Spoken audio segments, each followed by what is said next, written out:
সরকারের আপত্তি কিন্তু মোটেই ধোপে টিকল না। স্পেনে গবেষণারত গবেষক হিন্দোল মজুমদার তিনি কিন্তু জামিন পেয়ে গিয়েছেন গতকাল। আফতাব আনসারির সঙ্গে তার তুলনা করেও কিন্তু ধাক্কা খেল সরকার। গ্রেফতারি 3 দিনের মাথাতেই যাদবপুর বিশ্ববিদ্যালয়ের প্রাক্তনী জামিন পেলেন। বুধবার দিল্লিতে তাকে গ্রেফতার করা হয়েছিল, ট্রানজিট রিমান্ডে কলকাতায় আনা হয়। সেখানে পুলিশ 3 দিনের জন্য তাকে হেফাজতে নেয় এবং মোট 5 দিন পরে গবেষক ছাত্র জামিন পেয়েছেন।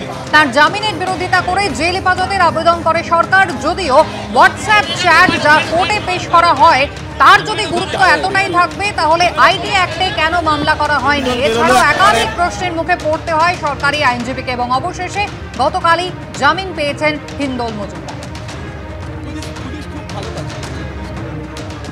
পুলিশ খুব ভালো কাজ করেছে, পুলিশকে নিয়ে কোনো আমার আপত্তি নেই। আদালতে ফের জোরালো ধাক্কা খেল রাজ্য সরকার। জামিন পেলেন যাদবপুর বিশ্ববিদ্যালয়ের প্রাক্তনী এবং স্পেন ফেরত বাঙালি গবেষক হিন্দোল মজুমদার। যাদবপুর বিশ্ববিদ্যালয়ের শিক্ষামন্ত্রীর গাড়ি ঘিরে গন্ডগোলের ঘটনায় স্পেনে গবেষণারত যাদবপুর বিশ্ববিদ্যালয়ের প্রাক্তনী হিন্দোল মজুমদারকে ধরতে লুকআউট নোটিশ জারি করেছিল পুলিশ। তার ফলে বুধবার স্পেন থেকে দিল্লি বিমানবন্দরে নামতেই তাকে গ্রেফতার করা হয়। শুক্রবার এই বাঙালি গবেষককে আদালতে তুলে কুখ্যাত জঙ্গি আফতাব আনসারির সঙ্গে তার তুলনা করেন সরকারি আইনজীবী। আর 3 দিনের মাথায় তাকেই জামিন দিল আদালত। আফতাব আনসারির সঙ্গে তোমার তুলনা ভেরি আনফরচুনেট, খুবই দুর্ভাগ্যজনক। আমি টেররিস্ট নই, বললাম আপনাকে। এই যে পুলিশের মূল অভিযোগ হচ্ছে ওখান থেকে প্ল্যান করেছে গোটা বিষয়টা, মূল জুডিস, এটা সাবজুডিস ম্যাটার, আইনজীবীরা বলবেন যা বলার। স্পেনে ফিরতে পারবে এখন? আমি জানি না, গবেষণা করতে চাই, গবেষণা কন্টিনিউ করতে চাই, দেখা যাক। ধাক্কা খেল পুলিশ, বেকায়দায় পড়ল সরকার। আপনার ছেলেকে যে আফতাব আনসারির সঙ্গে তুলনা করছে, আমি এই নিয়ে কোনো কথা বলবো না, কে কি বলছে তার, হ্যাঁ সেটা আমরা ওইটা নিয়ে বদার করি না কিছু। শাসক ওসামা বিন লাদেন বলছে, সরকারি আইনজীবী আফতাব আনসারি বলছে, একেবারে হাস্যকর ব্যাপার। তাকে স্পেন থেকে আসার পথে তুলে নেওয়া হলো, কলকাতা পুলিশ দিল্লিতে গিয়ে অ্যারেস্ট করছে। তার মানে কতটা তৎপরতা তাদের। 3 দিন পুলিশি হেফাজতে কাটানোর পর হিন্দোল মজুমদারকে সোমবার আলিপুর আদালতে তোলে পুলিশ। তার জামিনের বিরোধিতা করে জেল হেফাজতে পাঠানোর আর্জি জানান সরকারি আইনজীবী। পাল্টা ধৃতের আইনজীবী দাবি করেন তদন্তের কোনো অগ্রগতি হচ্ছে না, তাই তার মক্কেলকে জামিন দেয়া হোক। 1 মার্চের ঘটনায় স্পেন থেকে বসে হিন্দোল মজুমদার ষড়যন্ত্র করেছিলেন বলে দাবি করে এসেছে পুলিশ। তার ভিত্তিতে আদালতে ধৃতের কিছু হোয়াটসঅ্যাপ চ্যাটের প্রমাণ জমা দেয় সরকার পক্ষ। জানিয়ে বিচারক প্রশ্ন করেন, যদি বিষয়টা এতটাই গুরুত্বপূর্ণ হয় তাহলে আইটি অ্যাক্টে মামলা করেননি কেন? বিচারক এই প্রশ্নও করেন, যিনি ঘটনাস্থলেই ছিলেন না তিনি এর সঙ্গে যুক্ত হলেন কিভাবে। পাশাপাশি ঘটনার দিন আহতদের ইনজুরি রিপোর্টের প্রেক্ষিতে বিচারক বলেন, ইনজুরি রিপোর্ট দেখেও এর গভীরতা বোঝা যাচ্ছে না। শেষ অবধি পুলিশের আপত্তি খারিজ করে স্পেন ফেরত গবেষককে জামিন দেন বিচারক। ইনফরমেশন টেকনোলজি অ্যাক্টের আওতায় যদি কাউকে 120B-তে আনতে হয় তাহলে মিটিং অফ মাইন্ড দেখাতে হয়। 120B-তে সেটা ওনারা পুলিশ প্রসিকিউশন এজেন্সি দেখাতে পারেনি।